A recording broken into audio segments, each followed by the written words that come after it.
Hello, Welcome in, everyone. everybody. Hey, Bright Keith. Suns. You are first. Bright Suns.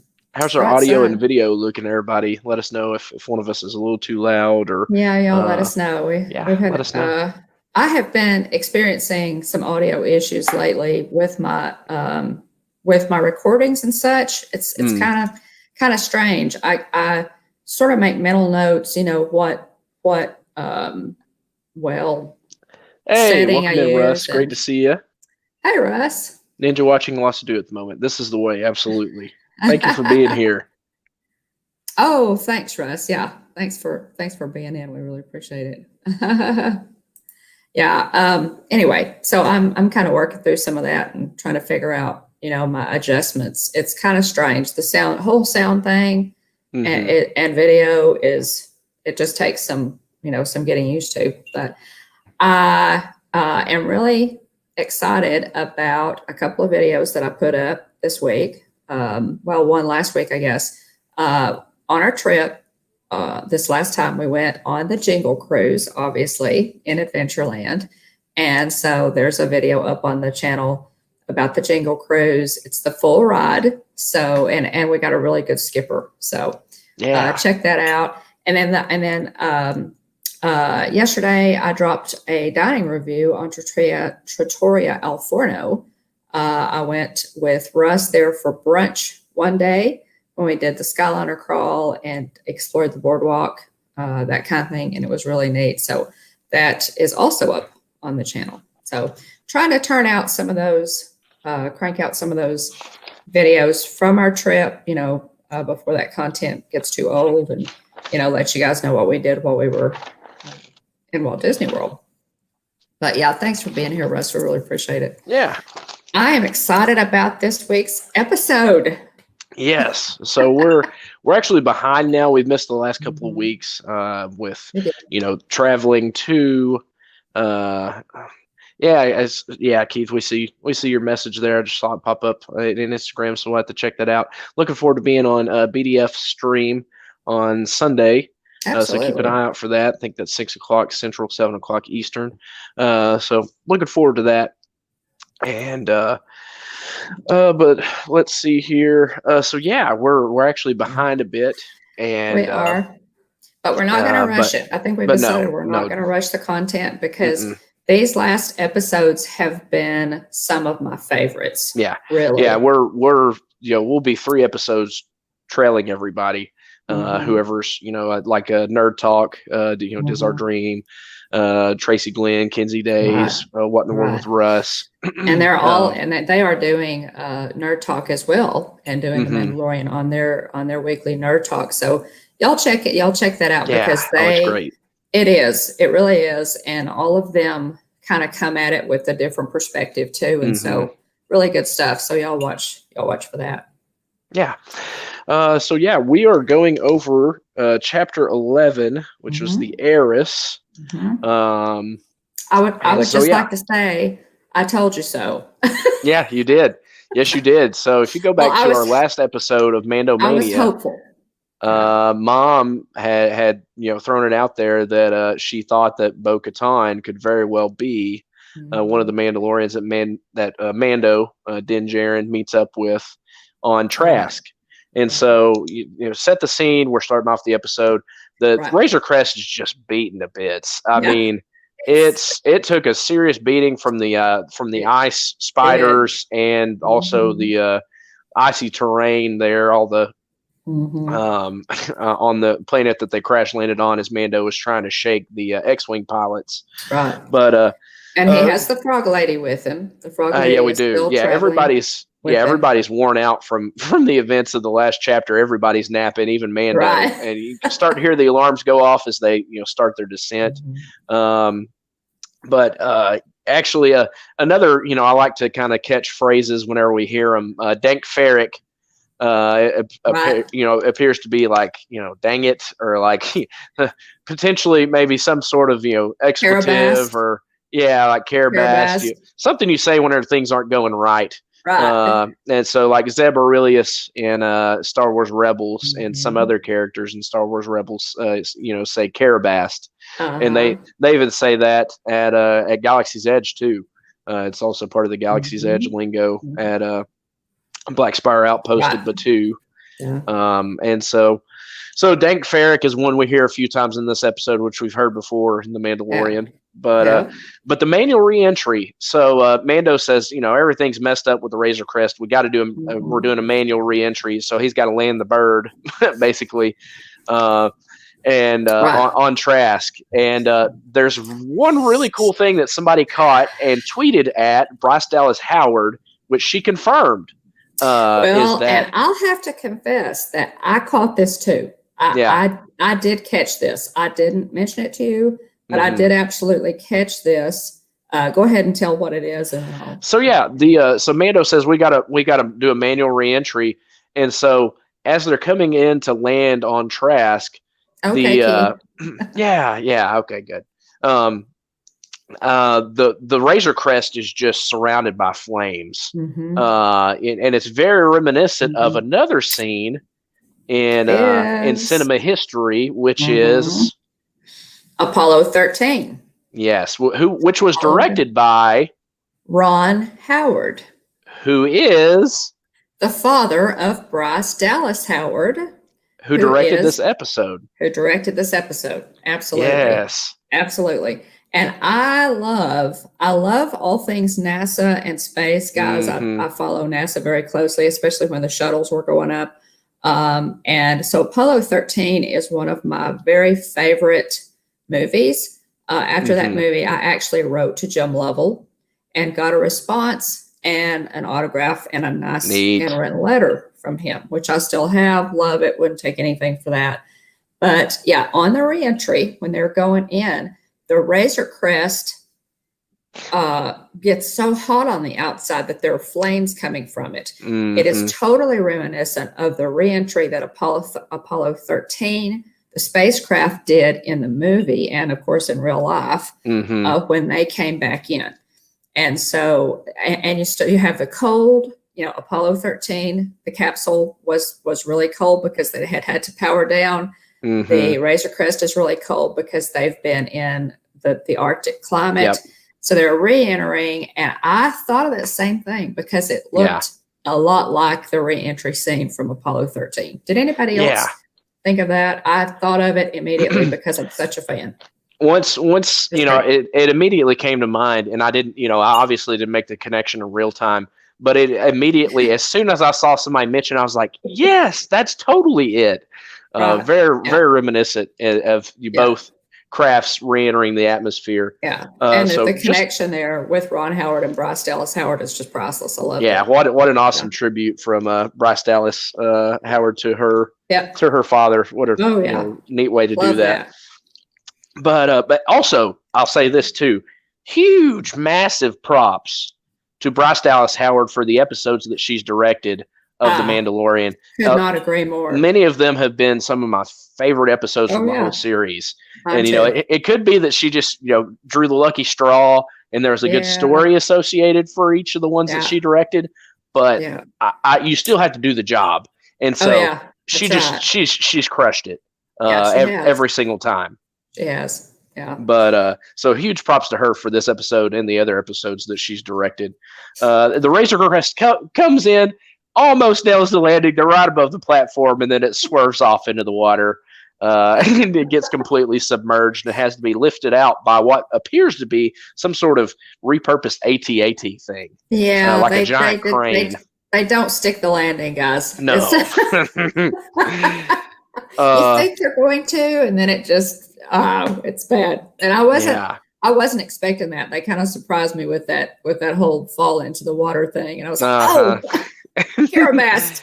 So they have to lift it back out. Mando pays off Amon Calamari there at the docks to try and fix it, and he basically says, "I'll fill it up with gas if it'll still hold gas." Yeah, if I can. So So but the scene there on the docks with I love the little frog lady, guys. Yes, I am just really fond of her. She has the sweetest expression on her face. And so she's still, protecting her little tank of eggs on her back, and she's looking around for her husband. and she calls out, or she yells out on the docks there.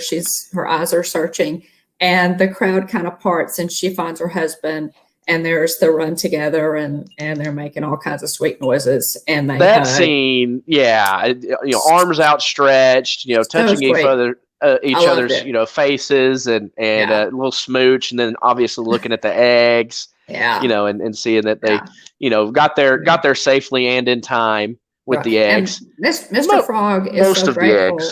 The eggs. Throwback to the child there being a little bit mischievous. Moving right along. Mr. Frog is very thankful to Mando, and he's for getting his wife safely grabbing his hand and everything. Very sweet, really sweet. So, it's adorable. It's one of, in my mind, and it's funny to say because we're talking about a frog couple, for crying out loud, but in my mind, this is one of the absolute sweetest,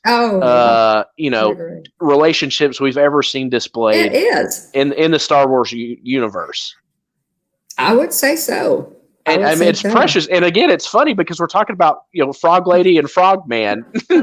So Mr. and Mrs. Frog, I call them. Yeah, and so anyway, Mando and the child are directed to. Mando says, "Hey, you're welcome. Can you point me towards where to find the? I was told you could help me find people that look like me," and points him to the inn. And they get to the inn. There's this, so they kind of sit, and it's like a space dining room essentially. Right. Oh, neat. That's interesting. Russ says, "Did you know that the lady who plays the frog is a lady who is the same actress that plays Kuil on camera?" Yeah. I think Mom mentioned that in the last episode. I did find that out in some of my research, Russ. I thought that was really neat. Of course, Nick Nolte voices Kuil. But I think that's really neat. I think I have her name here. Let me go back. Misty Rosas. Her name is Misty Rosas. Plays the frog lady. So, and Mando's talking to some Mon Calamari, in the end, and says, "Hey, I need to eat." And then he's like, he says the child will get some broth, and he says, "Hey, if you're here, you need to eat too." And I'm here. Chowder. And I need chowder. The chowder. Mando says, "I'll need information." Right. So the chowder's super gross looking. It's just kind of like a light brown sludge, and in which the little octopus squid thing like comes out of it and sucks itself onto the child's face whenever he's kind of poking at the broth and or chowder. That was cute. And Mando tells him not to play with his food and pokes the little squid thing back into the bowl and says, "Don't play with your food." And the kid kind of looks at him like, "That was not my fault. I didn't do that." Seriously? It was really cute. It's really cute. So we're introduced to some it's a kind of a derogatory term for them, apparently, based on my research, but they look like squid. They look like they have a squid on their head. But they're called Quarren, and they also occupy Mon Cala. Most of the time we see the Mon Calamari characters, and they look like Lieutenant Admiral Akbar, and Lieutenant Beck, or Admiral Beck. I think it's Admiral Beck, who you see in command of rebel troops, even on the Rise of the Resistance, right? In Galaxy's Edge, you see Admiral Beck plays a role. So same species as. And you've got the iconic meme / GIF of Admiral Akbar. It's a trap. But anyway, so this Quarren says, "Yeah, sure, I can take you to some people who look like you." And he says, "But we're going to have to set sail." And so apparently the Quarren's brother is the one that takes them out on the ocean. They're on what essentially appears to be a fishing boat, and the Quarren's brother says, "Have you ever seen a mama core before? You ever seen one eat?" And he keeps talking about the mama core. He's like, "Oh, maybe the kid would like it." So anyway, they go over, and there's this big, in the middle of the ship, this compartment opens up that you can kind of see down into, and they dump some fish into it, and the mama core eats the fish, and he's like, and all the while, this Quarren is making small talk, and then all of a sudden he swipes, ends up knocking the pram into the water where the mama core is eating, and the child seals it, and then the child gets sucked under the water in the pram. Realize obviously that they're after it's a setup. After the baaa-ack. And so, and I feel like the server there at the end was in on it. Because, he totally was. Yeah, because he goes over to the guy and tells him he's Mandalorian and he's wearing baaa-ack. And so there's kind of a little foreshadowing there if you're listening. It's kind of hard to hear unless you have your closed captioning on. But yeah, I think it was a total setup, and he is obviously going for the baaa-ack. Mando jumps in obviously after him like he knew he would, and they close the grate on top. And Mando, of course, they try to drown him. Dive. Yeah, they try to drown him. Mando's diving for the child and has to come up for air occasionally. And while all this struggling is going on, we have the cavalry shows up. And the 3 Mandalorians jetpack their way onto the ship, and they start taking care of business in a hurry. The Quarren fishermen are no match for 3 Mandalorians. Hardly. And so they take care of business, and they open the grate back up, and Mando's, they pretty much fish Mando out of the water. And Mando's number one concern is the child. He says, please go help the child.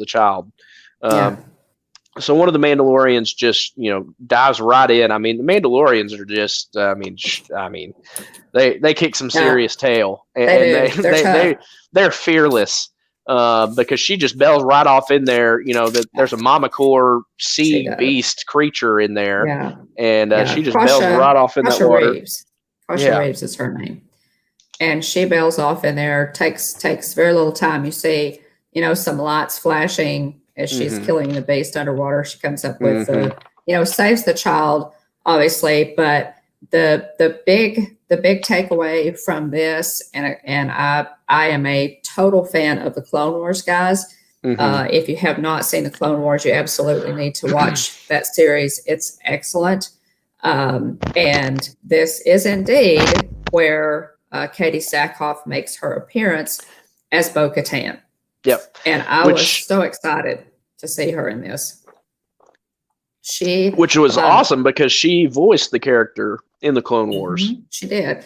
Well, so it's very rare you ever see someone portray a character animated and then also see them portray the character in live action. But I thought when I was watching the Clone Wars that the cartoon Bo-Katan actually looks like Katie Sackhoff. Yeah.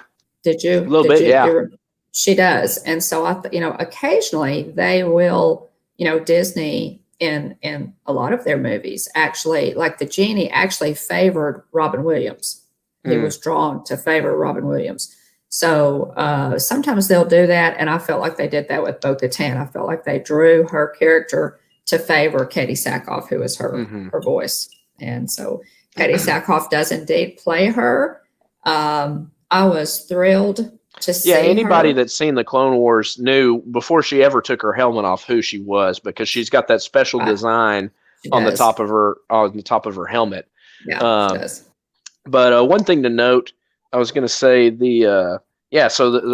which Casca Reeves is played by Mercedes Varnado, who is Sasha Banks from the WWE, for anyone familiar with WWE. So that's where she's most well known from, as far as I know. But anyway, she gets the child out, rips the pram door off, which is, it just beast mode, just tears the door right off the pram. And Mando says, I'm looking for, hey, welcome. Oh my, hey, that is fantastic. Disney Master Chief is in the Rise queue right now. Oh, what? That's amazing. Oh my gosh, are you serious? Yes. Oh man, that is fantastic. So excited for you. Wow. I'm not sure if there's a cooler place that you could possibly be tuning into this stream from. You are in the Rise of the Resistance ride queue. And that is, thanks so much for popping in. Have a blast. It's amazing. So glad you got a boarding group. Absolutely. But I've got a bad feeling about this. So you watch out, Disney Master Chief. Are you Resistance or First Order? Yeah. Where do your allegiances lie? Y'all have an amazing time. So glad y'all are getting to enjoy the parks. That's fantastic. We really appreciate you popping in. Yeah, enjoy the park. Enjoy the park and Bright Suns. So and be wary because I've got a bad feeling about this. Yeah.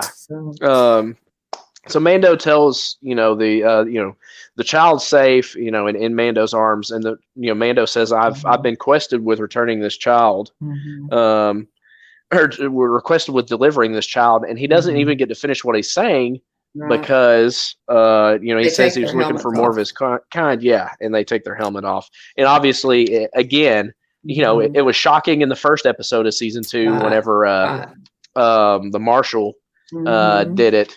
And he wasn't even Mandalorian. Which he was a Mandalorian, and he had just acquired, that armor from Jawas. And so that's Mando's next logical question is, where'd you get that armor from? Right, because you're not Mandalorian.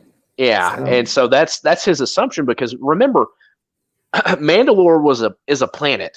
And so, they've since said in this show, to be a Mandalorian isn't necessarily, race, it's creed. Oh, sweet. Yeah, that's fantastic. It is. That's great. The Force has been with you, Disney Master Chief. No doubt about it. Absolutely. Absolutely. I hope you're Resistance. Yeah. And so Mando is, obviously Mando has been brought up with a certain set of beliefs about what a Mandalorian should be. Right. They talk about, swearing the creed, not showing any living creature your helmet or your face. And also the 3 Mandalorians' name, as Mom said, Bo-Katan Kryze.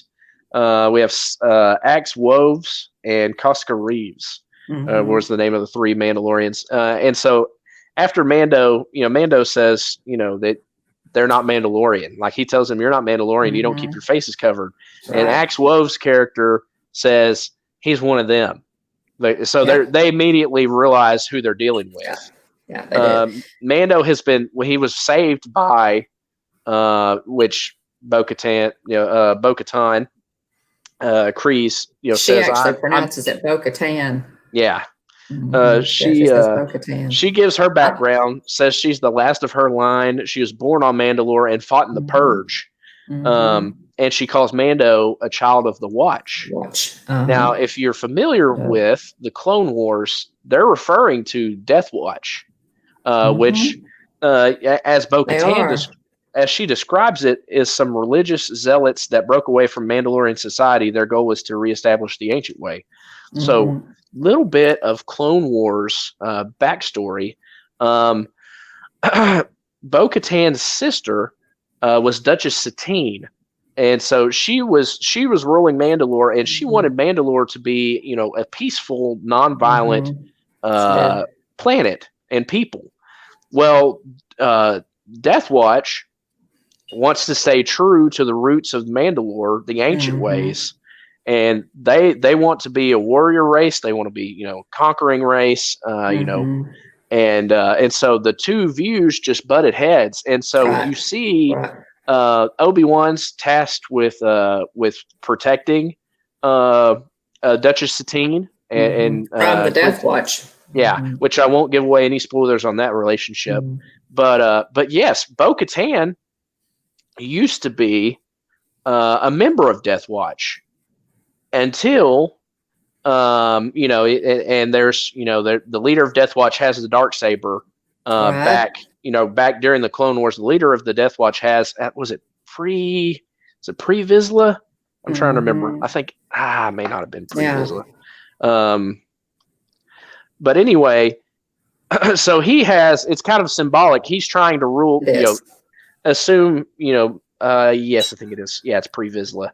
And he aligned himself with Count Dooku. And so Mandalore was trying to stay neutral and not, go with the Separatists. They were trying to be Switzerland. Exactly. Yeah. And so anyway, they are inevitably kind of dragged into it because Pre-Vizsla aligns himself with Count Dooku and the Separatists. And so there's also that angle to it as well, which is part of the reason that Obi-Wan gets involved with it. But anyway, Yes. something that we've continually thought about, and there's been topic of discussion, is Mando has said Mandalorians don't remove their helmets. Well, all during the Clone Wars and all during Star Wars Rebels, the Mandalorians remove their helmets when they feel like it.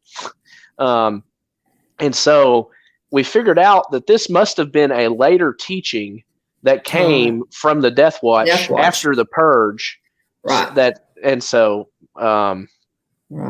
Which means that Din Djarin as a child was rescued by Mandalorians who were of the Death Watch.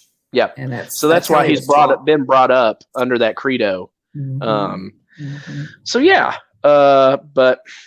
Bo-Katan gives her background, calls Mando a child of the Watch. And Mando says there's only one way, the way of the Mandalore. And so Mando's sticking to the ideals that he has been taught. And he just he bails out, hits his jetpack, leaves with the child. Jetpacks off the ship. And then you see him land on the shore, and he's watching the boat from a distance on the shore. You see the other Mandalorians jetpack off, and the ship explodes. So Mando is continuing on, on land, and he obviously he runs into some more trouble, which Bo-Katan probably realizes that he will. Because he's, they think that they've been keeping an eye on him the whole time. Cosca Reeves' character was the hooded figure that you see in the trailer to this season, and also she's one of the Mandalorians that's with Bo-Katan. He's confronted by a gang of Korran. They're like, "Oh, you killed my brother," even though it's kind of ironic because it's like they set him up, but they're also like they set him up and tried to kill him. But they're also blaming him for having killed his brother, this Korran creature that's talking to him. And which is ironic because Mando actually, did not kill this one particular person. He didn't. And so they said, you killed my brother. That he actually did not kill. Yeah, exactly. And so they threatened to kill his pet, talking about the child. That's when the three Mandalorians show back up and take care of business yet again. And Bo-Katan says, "He didn't kill your brother. I killed your brother." And so she takes full credit for it and says, after they wipe him out, she says, "Hey, can I get you a drink? Can we at least get you a drink?" And they want to explain their quest and their plans. At this point, it's interesting to me that Mando does at least give them the time of day. He does at least agree to go with them and talk with them. Yep. So he's not completely dismissive of them. And I think, I also thought, from his perspective, these are the first people of his kind, even though they're not children of the Watch. And he obviously has sharp disagreements with them religiously and philosophically. They are still from his planet. And so, that bond there, when you're on foreign soil, it's really nice to see somebody who is of your kind. I can tell you that traveling abroad in foreign countries, when you run across an American, there's an instant camaraderie there. It's just a recognition that, hey, this person is from my home planet, and so there's a connection. And so I think he must have even though they had the disagreement, he must have been really glad to see them. He had to have been, because there's so few Mandalorians left at this point. Yeah, exactly. And they're because of the Purge. Right. So from his perspective, these are his people. Yeah, exactly. So they say, hey, they give him the 411, basically fill him in. Trask is a black market port. They're smuggling weapons that were purchased with the plunders of Mandalore. And so we're looking to take those back. We're looking to take these weapons and try to get our planet back. And Mando, he says the planet's cursed. Everybody that goes there dies, because that's what he's been taught. He didn't grow up. He didn't grow up on Mandalore. He was saved by Right. Mandalorians that were of the Death Right. Watch, but all he knows is of Mandalore is what he's been taught. Yes. And then Bo-Katan offers, to lead him to a Jedi if he helps them in their mission. And they kind of, the next thing it cuts to is they're kind of sitting there, kind of talking through what they're going to do, how they're going to take over the ship. Which it's really the mission is originally intended to be a heist. They want to get the weapons. That's what Bo-Katan. That's what Bo-Katan tells tells him. And he signs on and says, okay, in order to get, information from you on where the Jedi are, I'll help you. Everybody's got a cause. Yeah, exactly. Yeah. Mando just seems to keep getting sidetracked by these little side quests that characters keep giving him. Yeah. In order to further his mission, he has to help somebody else with their problem. And that's kind of been the underlying storyline on all of them, actually. Yeah. And Mando decides, this is probably going to get pretty dicey, pretty dangerous.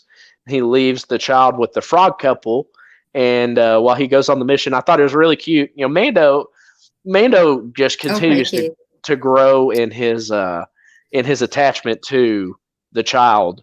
And he tells the child, "Be respectful and mind your manners." You know what I'm talking about. Right. As he leaves the child. Don't eat the eggs, kid. Yes.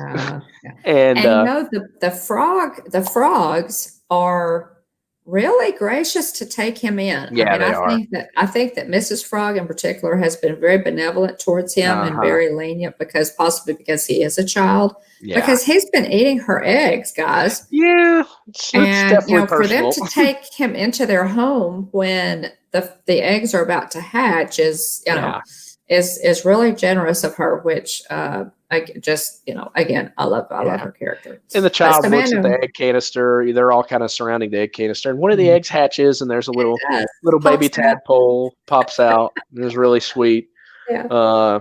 Then it goes back to the mission. We see the ship lift off, and the Mandalorians pursue it by jetpack. They take out the stormtroopers handily on the outside of the ship, and and then kind of start to work their way. Bo-Katan just goes through the door first and wipes out the threats that are there immediately. Does, yeah. But it's interesting as you see them move through the ship that you see that the three Mandalorians are kind of moving in formation, kind of as a unit. Which makes all the sense in the world. Sure. And also, but Mando, the thing is, he's pretty much, a lot of times in formation with them, but he tends to move a bit more stealthily because Mando obviously is not used to operating in a unit. No. He's used to operating, by himself. Solo, exactly, which would make sense as to why he's, he's with them, but he kind of stays back just a little bit as they work their way through the ship, just absolutely wiping out. It's classic heist, classic train heist. Well, and when they land on the ship, the troopers that are there radio back and say it's pirates. They say that's what it starts with, and they update them again, and it's like, oh, they're Mandalorian, and it's funny too because there's only 4 of them. But it's the first report, kind of initial report says, "Oh, it has to be at least 10," and then they said, "Oh, there's only 4, life forms, heat signatures." Yeah. And and so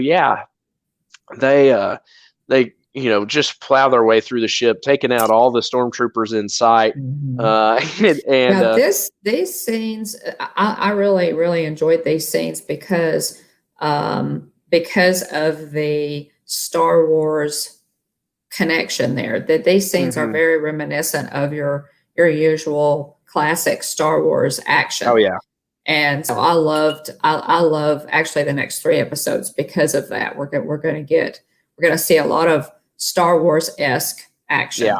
And as we get on to the very last episode that dropped, it really has that wonderful Star Wars feel, and we'll get into that in a later chat. But I love this. I love the Star Wars feel to it. I love the the shoot 'em up, get the job done. And I love the fact that Bo-Katan is just taking care of business because she's on a mission. She is the heiress, and she wants to take her planet back. She is. She's the rightful ruler of Mandalore. She is. But she needs something. They have knowledge on the ship for something that she's looking for, that she needs in order to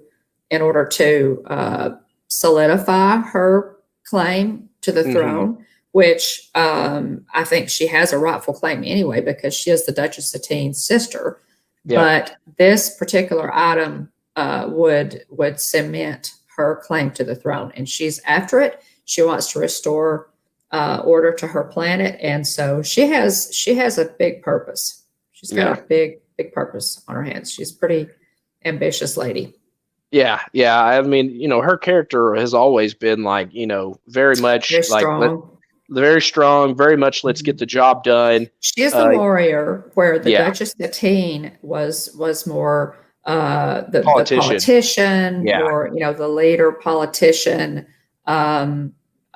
diplomat, that type. So the sisters were very different.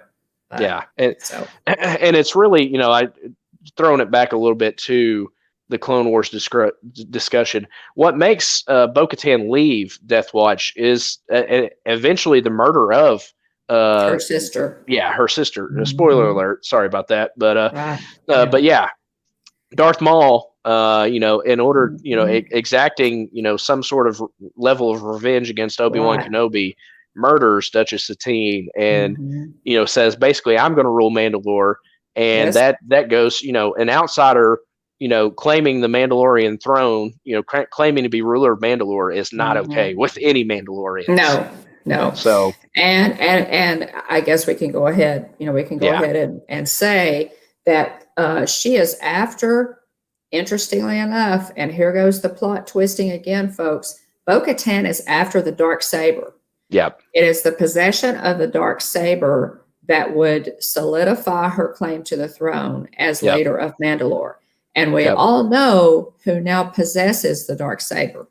And that's Moff Gideon. That's Moff Gideon. That crazy awesome moment at the end of season 1.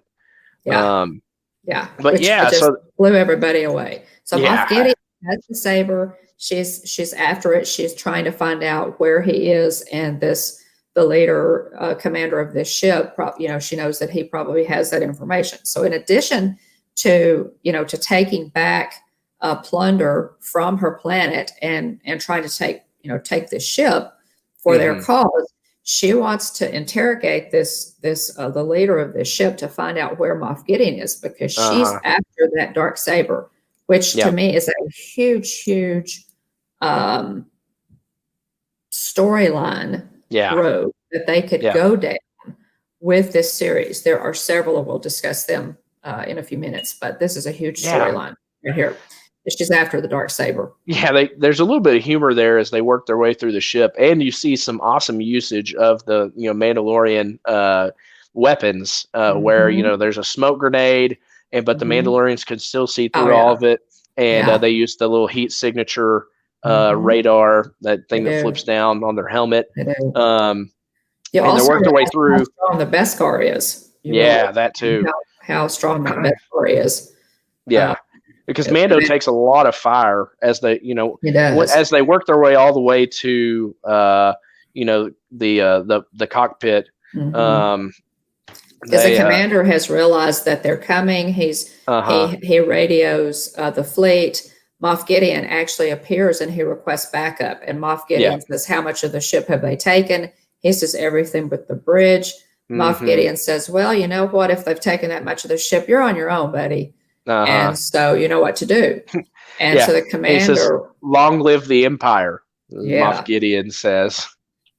And so you realize then that the commander is going to ditch. He's going to try to ditch the ship to prevent the Mandalorians from taking it.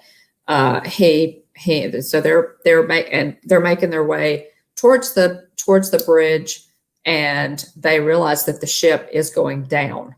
Yeah. So they Yeah. understand that they have The limited captain. time The captain murders to both get of the there. pilots Mm-hmm. and assumes, assumes a pilot position and Mm-hmm. looks to crash the thing to Right. keep it out of the Mandalorian's hands.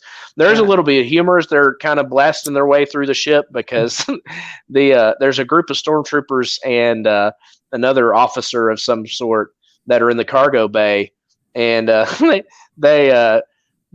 close. They're like, oh, close all the doors. They close the doors. They think that they've got a moment of Trapped reprieve, and trap them. they trapped them in the cargo control area.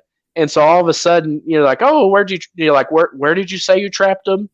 And then all of a sudden, the back opens The up. bay doors. The bay door opens up, and they all just go flying out the door. Yeah. Yeah. And Because so a they little bit of obviously humor there. trap the Mandalorians in the control area. So they just open up the cargo bay doors and they're all sucked into all the Imperial troops are sucked out into space, out into the atmosphere off the ship. They go through the weapons containers and see what's there. And Bo-Katan decides, I'm not just taking these weapons, I'm taking the whole ship. And Mando says that's not what I signed up for. Like, you're altering the terms of the deal. And she kind of jokes at him and mocks him and says, this is the way. And so she says it kind of a bit mockingly the first time. She says it twice in the show. But I very much, as he said, you're changing the terms of the deal. Because he thought that they were just going to try to recover the weapons. Yes, and exactly. Taking the ship was not part of the deal. And so he says, wait a minute, I didn't sign on to take the whole ship. And she said, you will do this if you want information on the Jedi. Yeah. And he says, but you're altering the deal. And she says, this is the way. So, she is and it kind of didn't sit quite, well with me when she said that, because obviously she's altering the deal. I mean, she's changing the terms of the deal that she made with him. But again, that's very true to Bo-Katan's character, because she's looking to accomplish what she needs to accomplish and do whatever it takes to make that happen. Right. And she needs help. She knows that she has to have his help to do it. Yeah. So, yeah. And he goes on. He goes on and helps them take the cockpit. Yeah. And then one of the Mandalorians and Mando, help pull the ship back up as they barely, just barely get it pulled back up in time to keep it from crashing. And Bo-Katan interrogates the captain and asks where's the Darksaber? And he's, he says, if you're asking that, then what does she even say? Does he have it? I can't remember what the exact line was. I believe she asked. She says, "Where is it?" And he says, "If you ask that, you already know. You already know." Yeah. And so basically saying, if you're having to ask me that question, you already know that Moff Gideon has it. Yeah.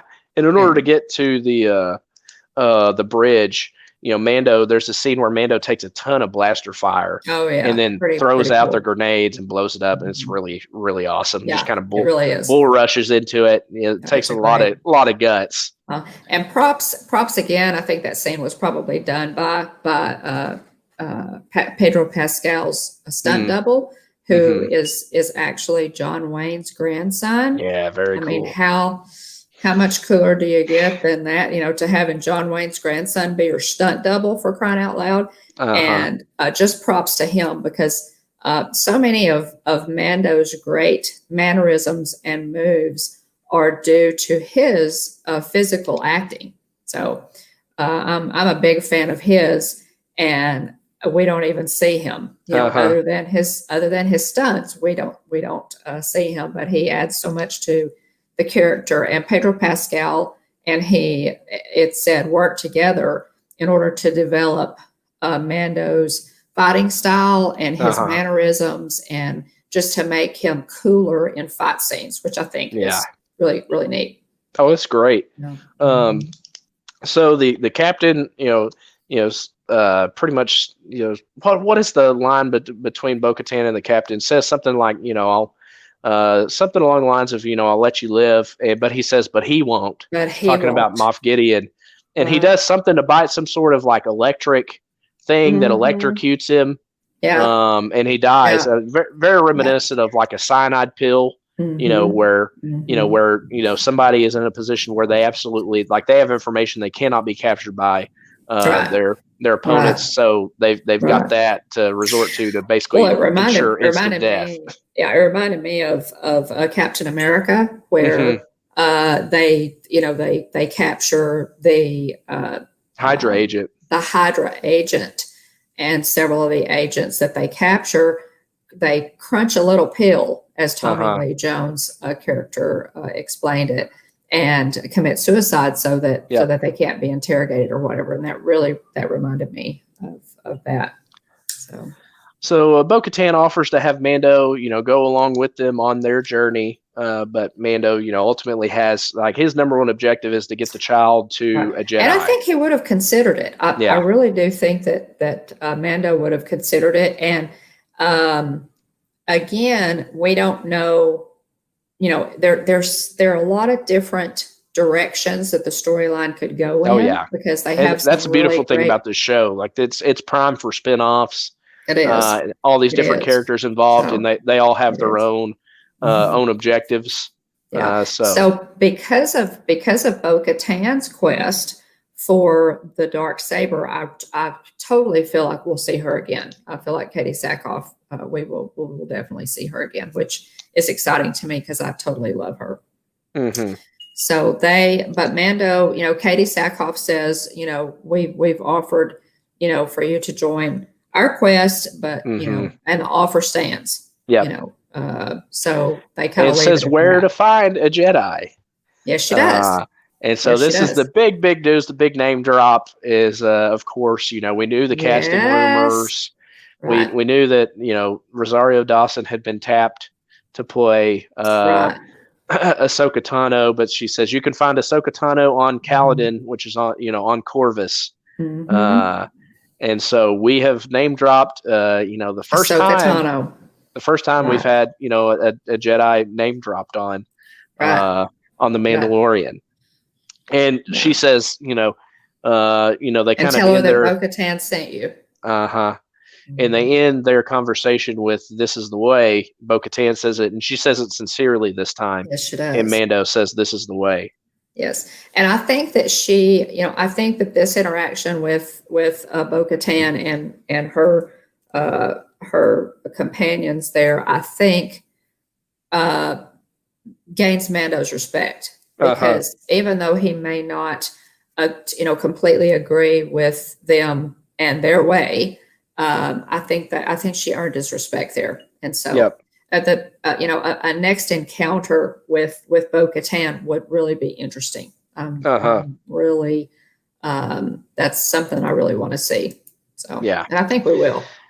And Mando goes back and picks up the child from the frog couple, and they're kind of like bathing the little tadpole in some water, and it's really cute. And Mando says, "No, I have enough pets." Because I'm sure the child did something to motion as if the child wanted the tadpole to go with him. But Mando gets back to the ship, and he says it's the best you could do, because it looks like it's all held together with string. It does. And I gave you 1,000 credits. This is the best you could do, and it's still just junk. I mean, it's so bad. Junk. It's really bad. And at this point, after all the Razor Crest has gone through, you think, how in the world could it ever be put back together? He needs Kuil. He needs Kuil to fix that sucker. But anyway, he gets in it and takes off. I feel like the mechanics probably took him on that deal. No doubt about that. It's not in good shape. They're as they take off, their parts like falling off. It's the last time that you see them in space as they're flying, something falls off. It's like, like, oh, I hope that wasn't important. And there's a little stowaway on the ship, some sort of weird alien looking creature, and it tries to attack the child. And Mando kills it, and the child giggles, and Mando says, now I finally know where I need to take you. Right. And that wraps up this episode of The Mandalorian. Pretty much does. If and just some observations that I had. First of all, I am, and William, you know how excited I am to see Bo-Katan in this episode. Yes. I'm a huge fan of Katie Sackhoff. I love Cara Dune. I love Bo-Katan, and I am ridiculously excited to see obviously Ahsoka Tano, because she we're looking forward to talking about it. We've already seen her, but we're looking forward to talking about it. That episode, I cannot tell you how excited I am about. I don't know if there's a bromance word but I love these girlfriends. I just really excited about all these ladies, and I love all of them.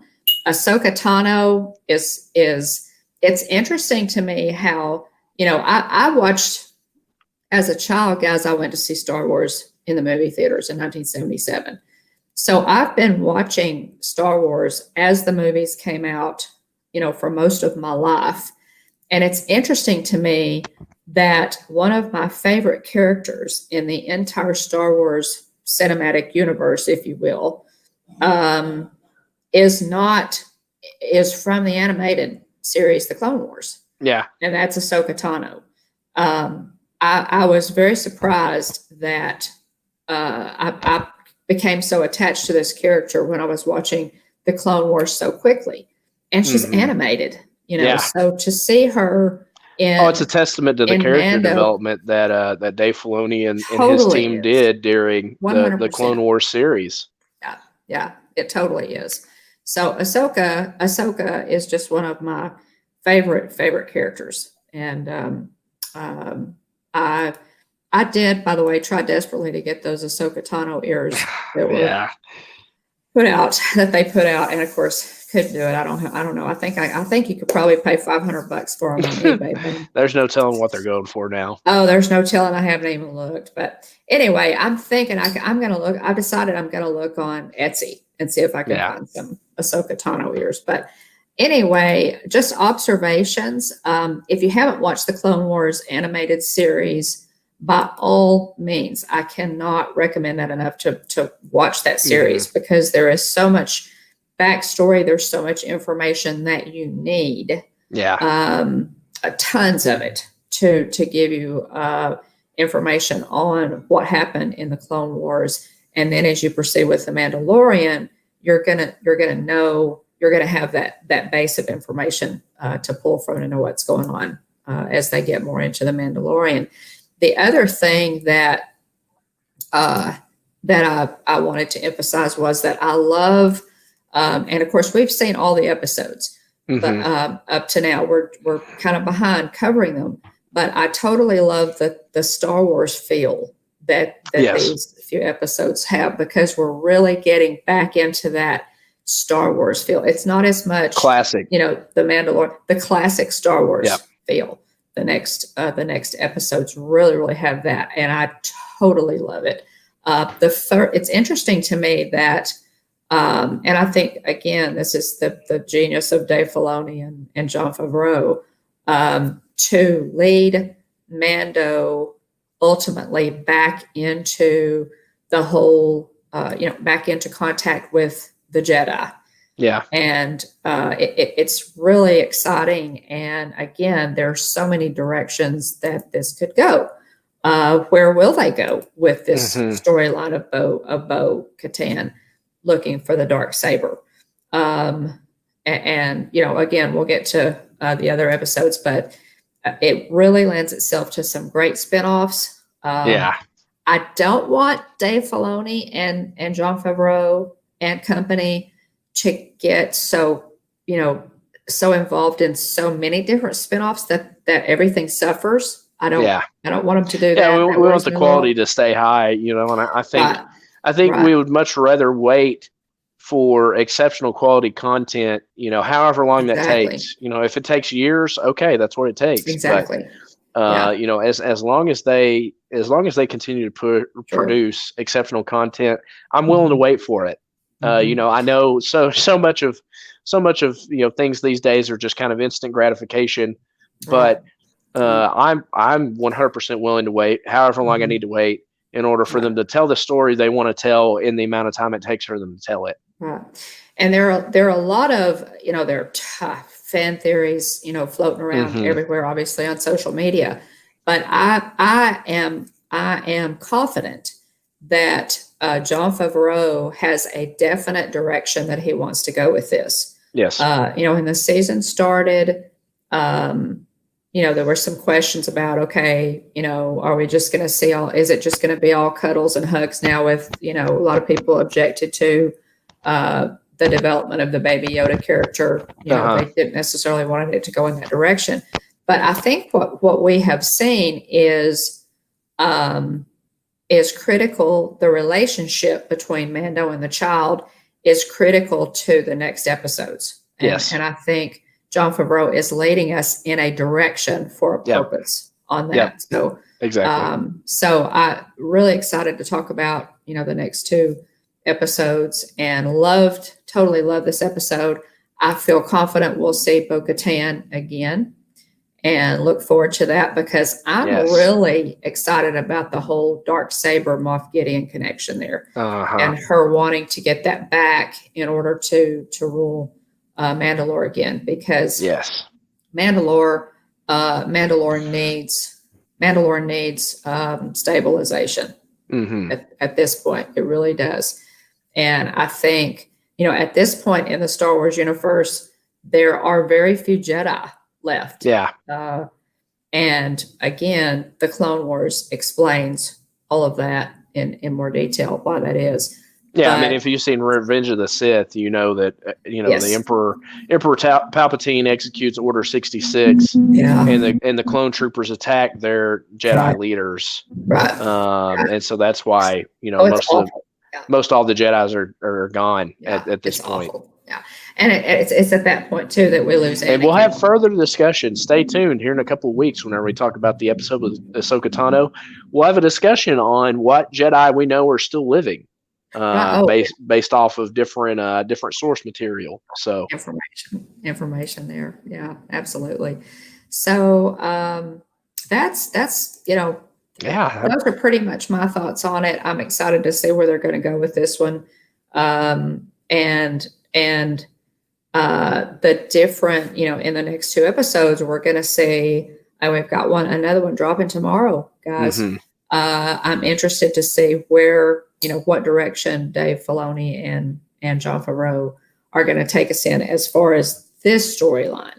And so the next 2 episodes, again, are really exciting. They take us further into this, classic Star Wars feel, of, oh, hey, Allie. Hey, welcome in, Cinderella. See you. It's good to see you. Thanks for popping in. So yeah, I am super pumped about these last few episodes and what they have in store. I think that if it's possible, they have turned up the anticipation. Yeah. Oh, totally. I mean, they've hit such a home run with this series, and it just keeps getting better, guys. I mean, how much, and of course, this I may be getting ahead of myself a little bit, but I'm going to go ahead and say it because I'm really excited about it. Will we see Luke Skywalker at some point? Will we see he is there in the timeline? Yeah, he's living. I mean, this takes place after the events of Return of the Jedi. It does. So he is there. Will we see him? I'm really excited about the possibilities here. And I trust Dave Filoni and Jon Favreau to give us some good material on it. Yeah. So. All right. Oh, thanks, Allie. Sure. Thank you. To pop in. Thanks so much we appreciate that. Thanks. So yeah, we had a lot of people. People are busy this time of day, and we realize that. But we wanted to get in an episode. A lot of people watch us our Mando Mania on Team Replay. Hashtag Team Replay. So, but great episode. great episode. Looking forward to tomorrow's. And, you guys in the comments, if you have, I know a lot of you are going to be on hashtag Team Replay. Yeah.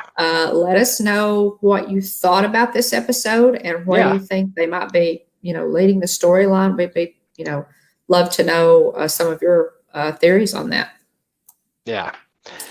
All right. Anything else you wanted to say, Mom? Well, I again have new videos up on the channel on the Jingle Cruise and our Trattoria Al Forno dining review. Yeah. Went to the boardwalk area with Russ. He made us some reservations. This was just a couple of weeks ago when we were in Orlando. Made us brunch reservations at Trattoria Al Forno. It was fantastic. Great day. And so I've got a dining review up on the channel for that. And of course, Hitchhiker Chat on Tuesday nights at 9:00 Central and 10:00 Eastern. And I think, guys, that I have also decided to take over What's Brewing with the Bones for a little while. That's Jillian, our Saturday morning stream at 8:15 a.m. Central, 9:15 Eastern on Saturday morning. And it's called What's Brewing with the Bones. And Jillian is kind of having to duck out for a little while. She's got a lot of irons in the fire. And so so I'm going to step into that seat for a little bit because we really love that time slot. And people really hate Jumbo Sean. Thanks for being here. Yeah. Oh, yeah. Yeah, I think so. I think so too, Allie. Would be really cool. But yeah, so I'm going to be doing that. I don't know what I'm going to do with it yet. I'm thinking of some different directions that I could go with it. So you may see some cooking. We may do some breakfast. I don't know what all we're going to do. We may just, I may just kind of think out of the box for that one. So Saturday mornings at 8:15 Central. Yeah, and we have a regular Tuesday night Hitchhiker Chat on Tuesday nights at 9:00 p.m. Central, 10:00 Eastern, and that's p.m. Like, subscribe, and ring the bell if you haven't yet. Leave a comment if you're on hashtag Team Replay. Let us know you're here, and let us know what you thought of this episode. And check us out on. Check us out on social media. We're on Facebook, Twitter, Instagram, and YouTube. Or you can email us at thehitchhikingbones.com. Shout out to our ghost host Mods for being here. What in the World with Russ? Thank you for being here today. Shout out to everybody watching today that participated in the chat. Everybody that's going to be on hashtag Team Replay, or people watching on Ghost Mode, watching but not commenting. So thanks to Aunt Joy that watches all of our videos. Thanks to BDF. Thanks to What in the World with Russ. Thank you to Mickey Sightings, Disney Master Chief, Cinderella Loves Disney, and Kanani Shine. Yeah, absolutely. We've had a lot of fun talking about The Mandalorian today. Hopefully you have too. And is there anything else you wanted to say, Mom?